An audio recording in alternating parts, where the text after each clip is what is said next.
Good morning, afternoon, or evening. Welcome to my 5th devlog for my game. I went on holiday at the beach and I had limited access to the internet, and then when I came back, my routines and habits were completely wrecked, not to mention my sleep schedule. So here is the 5th devlog, which is quite hideously late. I started off the time with fixing the lighting and shading so that it looks flat. You can see a number of different revisions here of the shadows. Most of them didn't work. I'm starting with just a directional light that influences the entire scene. Lights within a scene are a lot more complicated, and I had enough issues with just this directional light that I'm not really particularly keen to go with more complicated lighting just yet. After working on the lighting, I realized that I really hated the way that the camera is moving around. And so I tried out an orbiting camera, which was pretty cool. But then I realized that the camera is probably not going to be controlled by the player, since I'm pretty keen on a fixed perspective game. So I then decided to swap over to player movement and working on that. So currently the player is just a box with the exact same color as the blocks within the scene. And the only way you could tell it's the player is by looking carefully at which block is moving and which blocks are stable. Also, the camera always points at the player, so I threw away all of that orbiting camera stuff.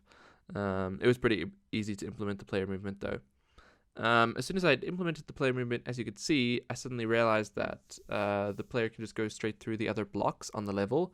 That's not quite what I wanted, so I decided that I needed to include physics, at least to some degree. I had heard good things about the bullet engine, so that was the one I chose to implement. Thankfully, it's not hideously complicated, and after about 100 little changes, I managed to get it integrated with my existing code, and the player can collide with stuff in the level and can fall off the edge. The problem was that the movement was extremely difficult and not at all how I wanted it to feel. So I went through another bajillion iterations to work out how I wanted it to work. The final model for movement is just a sphere, which has extremely high rolling friction, which causes it to stop very quickly after you let go of a key. Although it still looks like a cube, that's just the way I'm rendering it. In the physics engine, it's actually a sphere. That's why it can sometimes not collide with the level, even though the cube that's rendered and the cubes of the scene collide. It's because it's actually, under the hood, a sphere. So that's where I've gotten, basically. So what's next?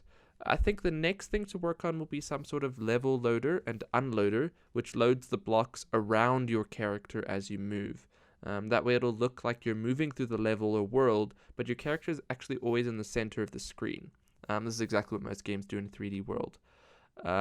It's going to be pretty difficult, and I'm probably going to have to add a bunch of other systems, like some sort of saving and loading, or at least loading of data from a text file for the level. We'll see how that goes. I think that's about it.